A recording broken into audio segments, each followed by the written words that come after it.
बघा, अस्सलाम वालेकुम, नमस्कार. कसं आहे, मी जो आहे तो सच्चा हिंदुस्थानी आहे पहिला. आणि मी जो अजेंडा घेऊन चाललेलो आहे आपल्या एकताचा, त्या एकताच्या प्रसाराच्या माध्यमातून आमचा समाजाचा जो पाठिंबा आहे तो अभूतपूर्व आणि अतिशय व्यवस्थित हा मला मिळत आहे. त्याचप्रमाणे जो नॅरेटिव्ह सेट करण्याचा माझ्या विरोधात ज्या काही लोकांनी प्रयत्न केला होता, संदेश पारकर असतील किंवा त्यांचे कार्यकर्ते असतील, तो हाणून पाडण्यामध्ये मी यशस्वी झालेलो आहे सर. कारण त्याने इतके त्यांचे पुरावे दिलेले आहेत की कसा मी नितेश राणे आणि मी एक आहे, कसं नितेश राणेंनी मला उभं केलेलं आहे आणि आमची दोघांची कशी आतून हात मिळवलेली आहे हे त्यांच्या लक्षात आलेलं नाहीये की हे बाबा आम्ही जे करतोय ते लोकांना समजतंय. लोक इतकी काही दूध खोळे आजच्या तारखेला राहिलेली नाही सर. सुज्ञ जनता आहे, सगळ्या लोकांना समजतंय. त्याच्यामुळे आमच्या लोकांनाही सगळं समजलेलं आहे की डमी कोण आहे आणि 1 to 1 कोण लढतोय. त्याच्यामुळे आमच्या समाजाने तर मला पाठिंबा भरभरून दिलेलाच आहे, कारण मी समाजाला घेऊन लढतोय सर आणि एकताला घेऊन लढतोय. आणि ते दोघे आहेत, ते एक मारल्यासारखं करतोय आणि एक रडल्यासारखं करतोय. त्याच्यामुळे मला अतिशय भरभरून पाठिंबा सगळ्या समाज बांधवांकडून मिळत आहे सर. हे बघा सर, कुठेतरी संशय आहे, कुठेतरी ह्या घटनेला घेऊन मला संशय आहे आणि त्या संशयाला कुठेतरी म्हणजे हे काय सत्य आहे ते बाहेर यायला पाहिजे जनतेपर्यंत. म्हणून मी त्यावेळी पत्रकार परिषद घेऊन सांगितलं की त्यांचं जे फॅमिली लोन होतं संदेश पारकर यांचं, ते लोन तत्कालमध्ये अगर नितेश राणेंनी क्लिअर नाही केलं तर कोणी क्लिअर केलं, क्लिअरन्स हे त्यांनी द्यायला पाहिजे. आणि येणाऱ्या 15 तारीखपर्यंत मी त्यांना अल्टिमेट दिलेला आहे, त्यांनी त्याचा खुलासा करावा. अगर त्यांनी खुलासा नाही केला तर मी पुराव्यानिशी आपल्याला त्याचा खुलासा देईन सर. 1,30,00,000 रुपये कर्ज होतं आणि आम्हाला ती शंका अगदी दाटपणे आहे भरल्याचं, असा संशय आहे. मग तो संशय अगर नाही क्लिअरन्स करायचा असेल तर त्यांनी यावं, समोर प्रेस घ्यावी आणि आपला जो काही विषय आहे तो त्यांनी क्लिअर करावा. नाही, मला मुळात असा संशय आहे की ते खरोखर शिवसेनेमधून लढत आहेत का, असा मला दाट संशय आहे. कारण काय आहे, संदेश पारकरला वोट टाकणं म्हणजे बीजेपी कमळाला वोट टाकणं म्हणजेच नितेश राणेला वोट टाकणं हे कुठेतरी आहे. कारण मी माझे मुद्दे जे घेऊन आलोय त्या मुद्द्याला धरून ते कुठेतरी त्याला पूर्णपणे अगदी दुजोरा मिळत आहे. त्यांच्या वर्किंग जे आहे त्यांचं चालू, त्याच्यामधून दुजोरा मिळत आहे सर. हे बघा सर, सगळ्यांच्या लक्षात आजच्या तारखेला आलेलं आहे.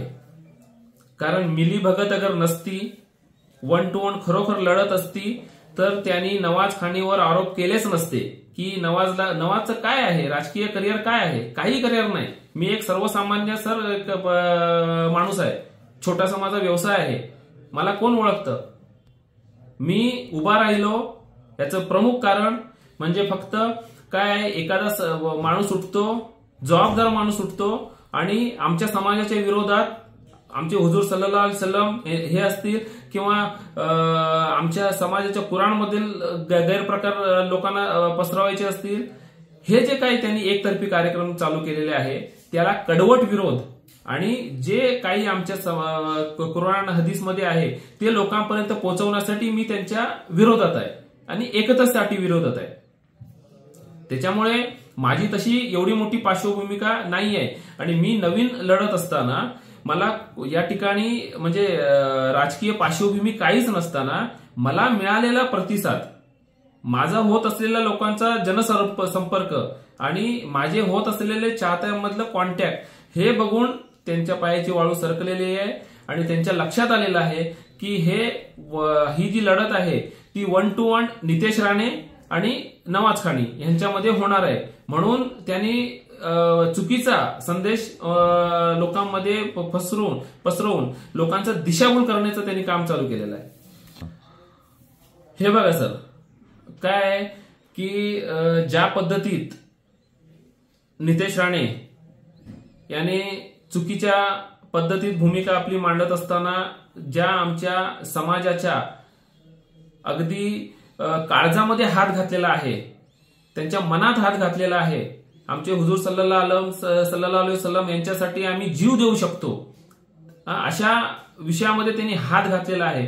तर मी त्या विरोधात त्यांच्या विरोधात 1 to 1 लढण्यासाठी मी मैदानात उतरलेलो आहे. त्याच्यामुळे आमच्या समाजातील बांधवांना संपूर्ण माहित आहे की जो बाबा एक आमचा माणूस आहे, आमच्या समाजातील आहे आणि तो याच्या वैचारिक विरोधाला लढाई लढत आहे, तर संपूर्ण आमचा समाज हा माझ्या पाठिंबा त्यांनी दिलेला आहे.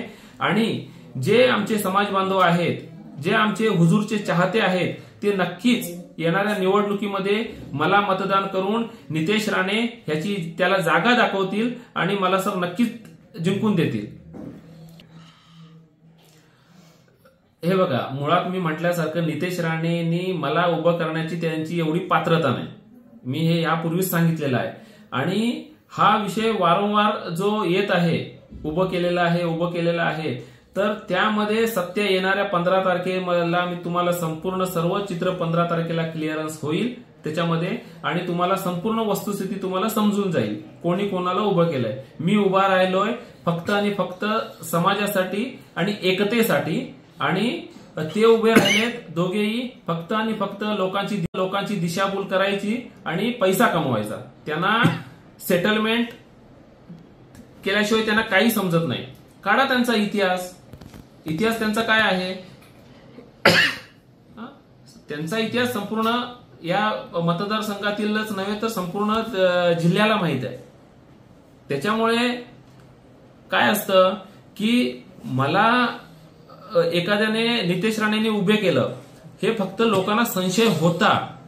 पण कसं असतं साहेब, संशय इतका घातक चीज असते की एखादं कुटुंब किंवा एखादं परिवार त्या संशयामधून हे बर्बाद होऊ शकतं. त्याच्यामुळे संशय जर असेल, त्याचं ज्या लोकांना संशय वाटत असेल त्यांनी आपला पुरावा घेऊन माझ्याकडे यावा.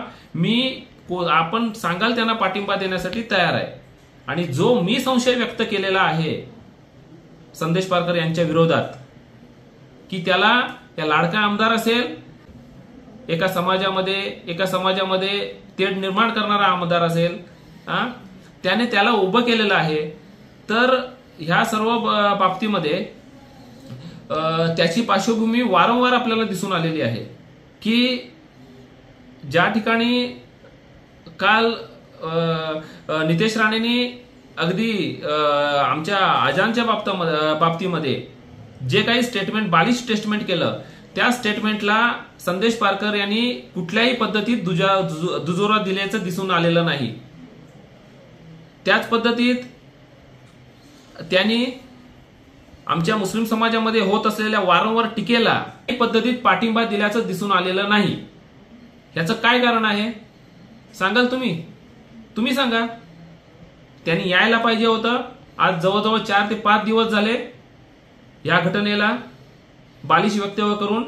त्यांचं कुठलंही स्टेटमेंट आजच्या तारखेला आल्याचं आम्हाला दिसून आलेलं नाही. त्याच्यामुळे आमचा संशय हा अगदी सत्याकडे जात आहे. आणि येणाऱ्या 15 तारखेला हा संपूर्ण बॉम्ब स्फोट सर, म्हणजे कोणी कोणाला उभं केलंय, दूध का दूध आणि पाणी का पाणी, हा सर होणार आहे. त्याच्यामुळे मी जो उभा राहिलेलो आहे हा फक्त आणि फक्त एकात्मिता आणि आमच्या समाजाला केलेला विरोध, आणि जे आमच्या समाजामध्ये जे आमचे नबीचे चाहते आहेत, जे आमच्या सच्चा मुसलमान आहे, ते